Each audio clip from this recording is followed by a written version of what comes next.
Et salut à tous, aujourd'hui on se retrouve pour la vidéo review de l'épisode 3 de la saison 16 de Ninjago.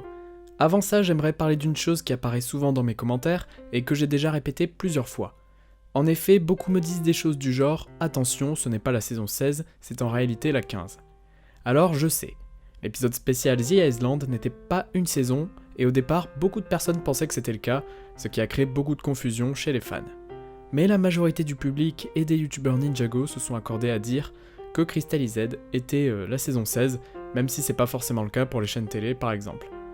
Moi je continuerai d'appeler ça saison 16, car j'ai toujours été habitué à ça, et je pense que vous aussi, alors c'est plus pratique.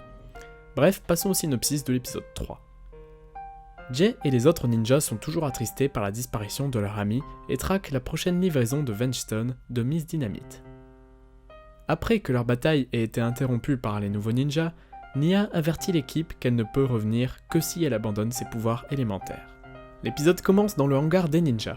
Chacun tente de trouver l'endroit où le transfert illégal de Vengestone se fait. Cependant, au lieu de chercher, Jay reste dans son coin à pleurer la disparition de Nya.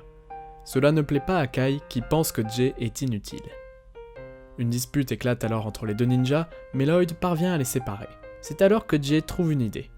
Il décide de se rendre dans le métro de la ville. Les ninjas trouvent ensuite des grandes caisses remplies de Vengestone avec un homme prêt à les livrer. C'est alors que Miss Dynamite surprend les ninjas et les attaque. Finalement, les nouveaux ninjas arrivent et règlent le problème assez facilement. Cela aboutit finalement à une petite dispute entre les deux équipes pour savoir à qui revient le mérite d'avoir arrêté le trafic de Vengestone. Nous sommes ensuite de retour au hangar, les ninjas se plaignent de ne pas avoir pu trouver plus d'informations.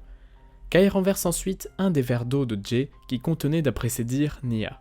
Cela provoque la colère de Jay et une bagarre éclate entre les deux ninjas. Soudain, Nya apparaît. Comme elle n'a pas beaucoup de temps, elle prévient rapidement les ninjas que la seule solution pour qu'elle redevienne humaine, c'est de perdre ses pouvoirs élémentaires. Avant qu'elle ne disparaisse, Zane la transforme en glace. Les ninjas pensent alors à une personne qui pourrait bien faire disparaître les pouvoirs élémentaires de Nya, Asphira. L'épisode se termine donc sur les ninjas qui décident d'aller libérer Asphira dans la prison de Cryptarium.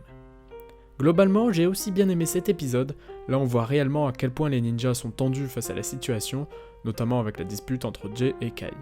Puis je trouve les scènes de combat plutôt pas mal en vrai, c'est bien chorégraphié, les couleurs des nouveaux ninjas rendent plutôt bien, surtout leurs explosions de fumée. Bref, n'hésitez pas à me dire votre avis sur l'épisode dans les commentaires, je les lirai avec grand plaisir. Moi je vous laisse, à bientôt pour les prochains épisodes.